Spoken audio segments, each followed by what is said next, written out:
वक्त की नजाकत को पहचानिए साहब कि अब वो जमाना नहीं कि एक ही चीज को बार बार समझाया जाए। अब ना वो पेशेंस है ना समझने वाले लोग जो आपके जुमले को आसानी से हजमोले की तरह बजा सके। मेहनत के धागे को कैसे किस्मत से बांधा जाता है ये बहुत अच्छी तरीके से जानते हैं, पर अगर हमारी किस्मत पर राजनीति होती है तो हमारे मेहनत पर सवाल खड़ा होता है।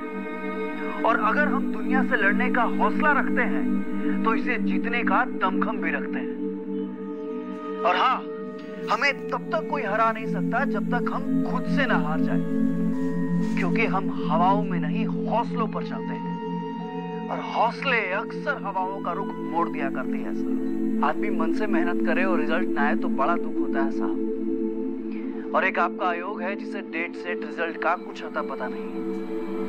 ये कैसा खेल है साहब जहां मंत्री भी आप हैं और शतरंज भी आप ही का है। ऐसे में हम जैसे पयादों का क्या जो इस उम्मीद से आगे बढ़ते चले गए कि पीछे आपकी ताकत और साहस है, पर अब ये ताकत आपकी पिघल कर पानी हो चुकी है। अब इसे ना जमाने की जरूरत है और हम जमाएंगे और इस पानी को बर्फ भी बनाएंगे। किसी ऊंचे झरने से गिरते पानी की चोट का शायद आपको अंदाजा ना हो, पत्थर तोड़ देती है साहब। फिर तो यह आयोग है और कुछ नहीं।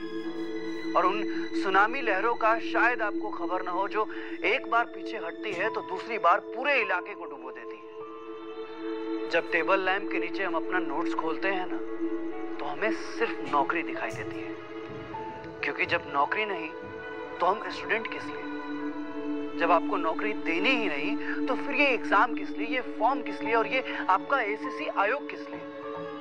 क्या छोटी सी उम्र में सपने देखना गुनाह है?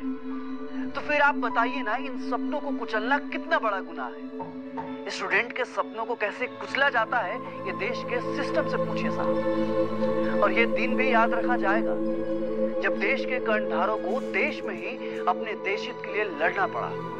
जो स्टूडेंट दिन रात एक करके नौकरी की तैयारी करते हैं उनके आंखों का दर्द आपको क्या पता है। इस बार नहीं तो अगली बार और अगली बार नहीं तो अगली बार, बस यही जिंदगी है हमारी। पर वो अगली बार कब होगा इसकी कोई गारंटी नहीं है और ये सिस्टम है आपका। खुली किताब में खुले आंखों से सपने देखना ये जिंदगी है हमारी, पर अब खुले बाजार में खुले सपनों को बेचना ये सिस्टम है आपका। अरे अब तो रिजल्ट को भी अपने रिजल्ट का पता नहीं और एग्जाम को पता नहीं कि उसका एग्जाम कब है, क्योंकि आपका आयोग हो चुका है और आपका सिस्टम सिमट चुका है लेट लतीफ।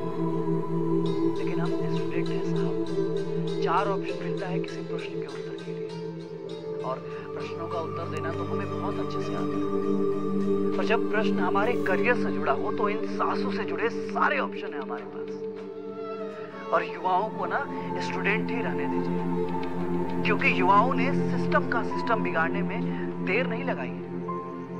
अब स्टूडेंट को समझने वाला कोई बचा नहीं है और समझाने वालों की कोई कमी नहीं है। गलती सिस्टम करती है और गलत हम होते हैं। नॉर्मलाइजेशन नाम का टेंशन क्या होता है ये सिर्फ एक स्टूडेंट जानता है। रिश्तेदारों के तानों का जहर पीकर कैसे जिंदा रहना है ये सिर्फ एक स्टूडेंट जानता है। इमोशन को कैसे स्माइल से रिप्लेस करना है ये सिर्फ एक स्टूडेंट जानता है। एक समंदर में कितनी हलचल होती है ये सिर्फ और सिर्फ एक स्टूडेंट जानता है। अब माचिस की तिल्लियों को एक साथ जलना ही होगा। क्रांति ही करना है तो करेंगे, लड़ना है तो लड़ेंगे, जूझेंगे, भिड़ेंगे और उखाड़ के फेंक देंगे ऐसे सिस्टम को जिसने हमारे सपनों को कुचलने की कोशिश की है। अरे हमारे मासूमियत का नफरत देखा ही कहा है आपने। जिद पे आ गए तो बैक का ऑप्शन ही नहीं देते, एग्जिट की तो दूर की बात है। अब इन आंखों में पानी नहीं सिर्फ सपने बचे हैं, जिन सपनों में शामिल है पिता की दी हुई हर महीने की मजदूरी और माँ की फिक्र, जिन सपनों में शामिल है मेरे गांव के दूसरे बच्चों की उम्मीदें, और जिन सपनों को जीने के लिए हमने कई रात नींद से समझौता किया, जिन सपनों को जीने के लिए हमने कई बार अपने भूख से समझौता किया, जिन सपनों को जीने के लिए हमने कई बार जिंदगी और मौत से समझौता किया। अब अगर उन सपनों को खो दे, अब अगर उन सपनों को बचा ना पाए तो फिर हमें सपने देखने का कोई हक नहीं।